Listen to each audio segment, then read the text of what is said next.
بسم الله الرحمن الرحيم. الحمد لله كما ينبغي الجلال وجهه وعظيم سلطانه، والصلاة والسلام على نبينا محمد وآله. اللهم صل وسلم وبارك وأنعم على حبيبنا محمد.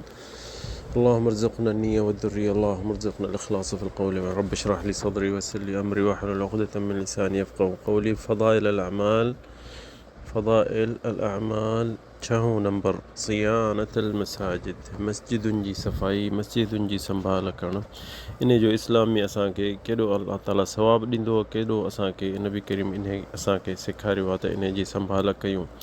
त असांखे इन में हदीस तमामु घणी थियूं अचनि। हदीसूं असीं मुख़्तसर करे जेके मेन शयूं आहिनि उहे ॿुधाईंदासीं। त हिकिड़ी हदीस आहे त हदीस में आहे त मन अख़रज मिन अल मस्जिद मा युअ्दिल मुस्लिमीन अब्दलहु अल्लाहु तआला बिही क़सरन फिल जन्नह। नबी करीम फरमाना त केर बि कंहिं मस्जिद मां किन कढे थो या कहिड़ी शइ जेकी मुस्लमाननि खे अज़ियत थिए त अल्लाह ताला उन जे बारे में उन जे लाइ बंगलो जन्नत में ॾींदो उनखे।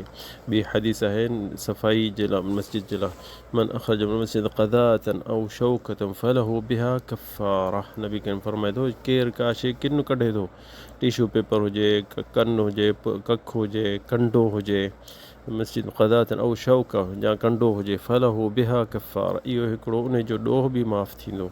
ॿी हदीस अलमरअ अल्लती कानत तुनज़्ज़िफ़ु, हिकिड़ी औरत हूंदी, ग़रीब हूंदी, राति जो सहाबी नबी करीम मस्जिद मां निकिरी वेंदा त पोइ उहो अचे मस्जिद खे सफ़ाई कंदी। पोइ नबी करीम ॾिठो त काफ़ी टाइम या उहा कान थी ॾिसण में अचे मस्जिद में, ईंदी त सफ़ाई करे हली वेंदी। पोइ पुछईं त हीअ औरत केॾे वई? चवनि त या रसूलल्लाह हीअ गुज़ारे वई। चईं त नबी करीम पुछो त अफ़ला अलमतमूनी, छो न मूंखे ॿुधायो? त चवनि त बसि तोखे राति जो गुज़ारे वई, असीं तोखे कोन ॿुधायो या रसूलल्लाह। त हुन चयो त ठीकु आहे, मूंखे उन औरत जो क़ब्र ॾेखारियो। पोइ ॾेखारियोसि क़ब्र। पोइ उते क़ब्र ते वञी नबी करीम सल्लल्लाहु अलैहि वसल्लम उन औरत जे मथां निमाज़ पढ़ी। त नबी जी निमाज़ हिकिड़ी जनाज़े जी थिए कंहिंजे मथां त उलमा चवनि था उन जा गुनाह माफ़, ऐं जन्नत ई आहे इंशा अल्लाह। ॾिसो न उहा औरत छा कंदी, न पैसे वारी ही जो हिमत करे त मुजाहिद कान ही, कमज़ोर ही, न पैसो जो फी सबिलिल्लाह कंदी, पर इहो त करे सघंदी, मस्जिद खे साफ़ कंदी। त वञी ॾिसो उन जे लाइ नबी करीम उन जे क़ब्र ते वञी निमाज़ पढ़ी।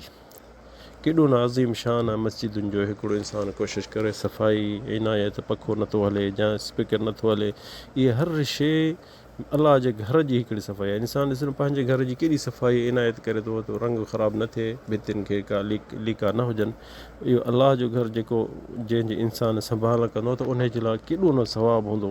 ऐं असांखे केॾियूं हदीसूं मिलनि थियूं। नबी करीम सल्लल्लाहु अलैहि वसल्लम हिकिड़ी मस्जिद में चए थो त केर बि थुक उछलाए थो या खंघारो उछलाए थो कंहिं भिति में, त इहो हिकिड़ो वॾो ॾोह आहे। फ़इन्नहा ख़तीअह। नबी करीम नहा अनिल बसाक़ फिल मस्जिद, माण्हू थुक या खंघारो मस्जिद में न उछलायो। उहो कफ़ारतहा इज़ालतहा, उन जो कफ़ारो इहो आहे त उनखे खणी ॿाहिरि उछलाए। ऐं हिकिड़ो दफ़ो नबी करीम सल्लल्लाहु अलैहि वसल्लम भिति ते हिकिड़ो ॾिठो ईअं नुख़ाम आहे, यानी कंहिं सिंग कढी हुजे, भिति खे हणी छॾी, ऐं कंहिं हूंदी आहे न माण्हुनि खे यादि, त उहा ॾिठईं त नबी करीम फ़हक्कहा, पथर खणी उनखे कढी छॾी भिति तां, यानी उनखे महटियईं त जेसिताईं उहा ख़तमु थी वञे। ॾिसो न नबी करीम केॾो सोचे थो त अलाह जो घर आहे, माण्हू इहे बि न कनि। ॿी हदीस आहे नबी करीम सल्लल्लाहु अलैहि वसल्लम चए थो मन अकल थूम वल बसल वल कुर्रात फला यक़रबन्न मस्जिदना। चए थो के थूम खाए या बसर खाए या ॿी कुर्रात हिकिड़ी सावक थींदी आहे, उहा बसरनि वांगुरु उनजी बदबू हूंदी आहे। चए थो जे इहे शयूं केरु खाए थो त मस्जिद असांजे ॾे न अचे। फ़इन्नल मलाइकत ततअद्दा मिम्मा यतअद्दा मिन्हु बनु आदम, छो जो इंसाननि खे बि इहो तकलीफ़ थी थिए इन बदबू मां, ऐं मलाइक जेके मस्जिद में वेठा आहिनि अलाह जे ज़िक्र जे लाइ, उहे उन्हनि खे बि तकलीफ़ थी थिए। त ॾिसो न हदीसूं केतिरियूं आहिनि, सिर्फ़ु इन्हनि जे करे त इंसानु मस्जिद जी सफ़ाई हुजे, मस्जिद में लटा सुठा पाए अचे, मस्जिद जे लाइ अचे त यानी विहिंजी तिंजी अचे, साफ़ु सुथिरो हुजे, ऐं उनखे बदबू जान में बि न हुजे, वात में बि न हुजे। ॿी हदीस आहे हिकिड़ी, उहा हदीस ज़ईफ़ आहे, पर इंसान जेके फ़ज़ाइल अमाल में असीं उहा हदीसूं उलमा चवंदा भली ॿुधाए थो। उहा हदीस में अचे थो त नबी करीम फरमाए थो त हूरुनि जो महर, जेके जन्नत में हूरूं आहिनि, अलाह ताला असांखे तव्हांखे सभिनि खे नसीबु करे, उन्हनि जो महर जेको छा आहे, मस्जिदुनि जी सफ़ाई ऐं मस्जिदुनि जी संभाल करणु। ॾिसो कहिड़ो फज़ल अज़ीम आहे। छा तूं मस्जिद मां किन कढंदे या कालीन खे छंडींदे या जो पाणी भरींदे कूलर में या के टोंटी ख़राबु आहे उहो ठाहींदे या पोइ बल्ब सड़ियल आहे या पखो नथो हले, इहा हूर अल ऐन जो तूं हिकिड़ो महर थो भरी। छो केॾो न इंसान खे इहो ॾिस त यानी सवाबु आहे इन्हनि शइ में। कंहिं मस्जिद में कालीन न आहे या नुखूं न आहिनि त इंसानु कोशिशि करे पंहिंजी जी ताक़त आहे त वठी उहो विछराए, इहो सदक़ा जारिया। शेख अल अलबानी चए थो त इहो सदक़ा जारिया में शामिलु थो थिए। शेख अल अलबानी चए थो त इहा हदीस अज़ीम आहे। हिकिड़ी औरत जेकी माई कारड़ी माई ईंदी हुई राति जो मस्जिद खे सफ़ाई करणु, त नबी करीम इफ़्तक़दहा यानी ठी त कोन थी हाणे ॾिसण में अचे, छो जो सहाबी ईंदा वेंदा ॾिसंदी दर खां माण्हू आहिनि मर्द आहिनि या न, जॾहिं ॾिसंदी त निकिरी आहे त शुरू थी वेंदी मस्जिद खे तरतीब सां ठाहिणु हे हो। त हुनखे महसूसु थियो नबी करीम खे त ॾिसण में छो कान थिए, पुछई त नबी करीम खे चयूं फलम तूफ़ियत आना फ़क़ालू लहा इन्ना तूफ़ियत लैलन या रसूल, राति जो गुज़ारे वई, असीं तोखे परेशान न कयो ऐं तोखे न ॿुधाए थो। त नबी करीम छा चयो, फ़क़ाल अफ़ला कुंतुम आदनतुमूनी, छो न मूंखे उथारियो, मां उथां हा इन औरत ते निमाज़ पढ़ां हा।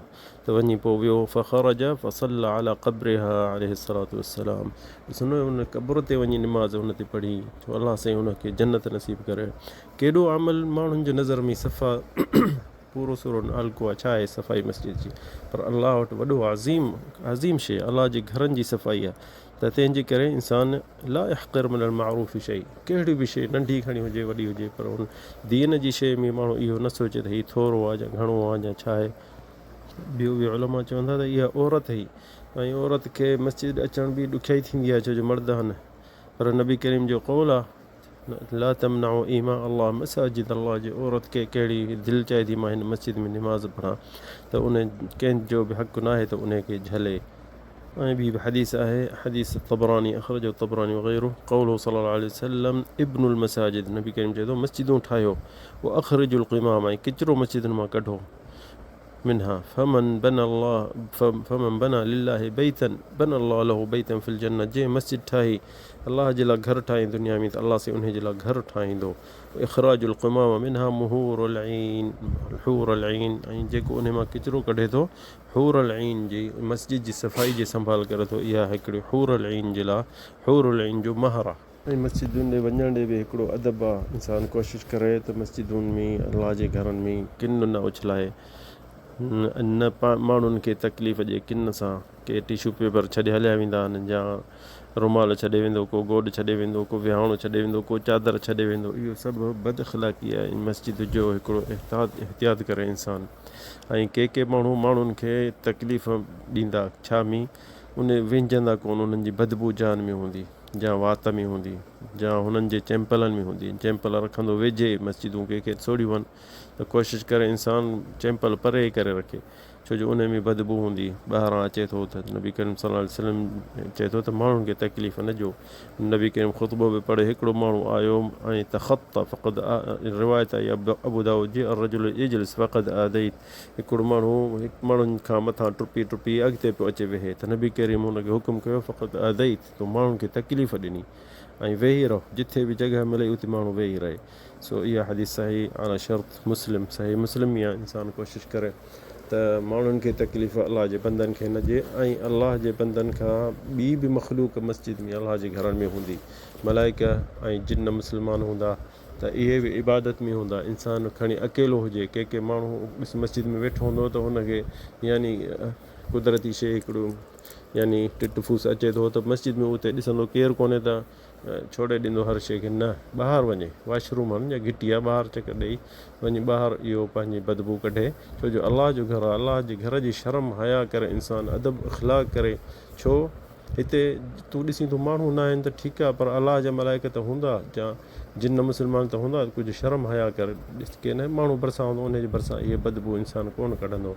पर ईअं के माण्हू इहो कोन थो सोचे त अलाह जा बंदा असांखां सवाल केतिरा हूंदा, ॾिसूं कोन था त ठहियो छा। इंसानु कुझु शर्म हया करे अहिड़ी शयूं जा ॾिसे थो त मूंखे यानी निंड थी अचे त सायो करे मस्जिद में निंड कंदो, मस्जिद में निंड करण जे लाइ न आहे। हा को मजबूर आहे, मुसाफ़िर आहे, ठीकु आहे, पंहिंजे घर वञु, उते निंड कर, जेके बाक़ी एतिकाफ़ में आहे त पोइ भली उन जो मजबूरी आहे मतिलबु ठीकु आहे, पर मस्जिदुनि जो इंसानु ख़्यालु रखे। मस्जिदूं अलाह जो घर आहिनि। केरु पंहिंजो असांखे त ॾाढो दिलि में ॾुखु थींदो आहे, हरम में वेंदा आहियूं, हाजी ॾिसंदा आहियूं, उमिरि वारा ॾिसंदा आहियूं त चैम्पलनि सां था तवाफ़ कनि मथे या हेठि या यार हुननि खे चवंदा आहियूं त यार शर्म हया कयो। तव्हांजो को भलो घर हूंदो या उते मार्बल लॻियल हूंदी त उते कंहिंखे चैम्पलनि सां न अचणु ॾींदो। ही अलाह जे घर में तव्हां चैम्पलनि चवंदा जाइज़ आहे, ठीकु आहे जाइज़ आहे, पर तव्हां अलाह जो कुझु जेको इंसानु शर्म हया करे। अलाह जो घर, अलाह ताला जंहिंमें मूसा अलैहिस्सलाम खे जबल तूर ते आयो, हाणे जबल ते नबी मूसा अलैहिस्सलाम खे अलाह साईं चयो त तब छा चयईंसि इख़्ला अलैक, चैम्पल खण पेरनि मां चैम्पल लाह। त छाजे लाइ? एहतराम अदब, छो जो अलाह सां ॻाल्हाइण थो वञे, तूं अलाह जे घर में अची तवाफ़ थो करे हरम में हेठि ॿाहिरि। यार असांखे ॾाढो माण्हुनि खे सम्झायूं था बि त चवंदा त न जाइज़ आहे, ठीकु आहे जाइज़ आहे त सही आहे, छो जो नबी करीम ॾाची ते बि तवाफ़ कयो, पर हिकिड़ो माण्हू शर्म हया केॾे करे। अलाह ताला क़ुर में चए थो वमन युअज़्ज़िम हुरुमातिल्लाह फ़इन्नहा मिन तक़्वल क़ुलूब, जेको इंसानु अलाह जे हरम ऐं अलाह जे हुक्मनि खे नज़र जे अॻियां रखंदो त उनखे अलाह साईं हिकिड़ो दिलि ज़िंदा दिलि ॾींदो, ज़िंदा दिलि ॾींदो। माण्हू ॾिसंदे हरम में ॿिए तबिके ते या मथे या चैम्पल जा बूट पाया लहे करे हलंदो। यार असीं हिते निमाज़ था पढ़ूं, हिते सजदो था कयूं, तुंहिंजा चैम्पल ॿाहिरां किथे कंहिं थुक ते आयो हूंदो, किथे किन ते आयो हूंदो, सिधो उन सां सिधो पंहिंजो घर जे हूंदुसि त छा शर्म हया कंदो, माण्हू खे झलींदो चैम्पल ॿाहिरि लाहे आयो। ऐं अलाह जे घर में चैम्पल कोन लाहींदो, छो जो जाइज़ आहे, जाइज़ त आहे। पर इमाम अबू हनीफ़ा असांजो छा चवंदो हो त उहो इहो हुकुम कंदो हो त मदीने मके में यानी चैम्पलनि सां भले अचे, पर पाण ईंदो चैम्पल कोन पाईंदो। त माण्हू चवंदासीं छो तुंहिंजी फतवा त ईअं कान्हे, चवंदो हादी फतवा हादी तक़वा, उहा आहे फतवा, हीअ आहे मुंहिंजी दिलि जी तक़वा। सो इंसानु कुझु शर्म हया करे। इमाम मालिक चवंदो हो त मूंखे शर्म थो थिए, मां चैम्पल सां अहिड़ी जॻह ते किथे मां चैम्पल सां लताड़ियां, किथे नबी जो क़दम उते हुजे, असीं उनजे मथां चैम्पल जे मथां ॾियूं, कुझु शर्म हया इंसानु पैदा करे। अलाह ताला असांखे तव्हांखे अदब इख़्लाक़ में ज़िंदगी ॾिए ऐं ज़िंदगी मां बि हितां निकिरी वञूं त अलाह साईं असांखे शर्म हया में नंढो थी वॾा थियूं त शर्म हया में आहियूं, अलाह करे इहो क़यामत ताईं असांखे हुजे। हादा वल्लाहु आलम, सल्लल्लाहु अलैहि सय्यिदना मुहम्मद।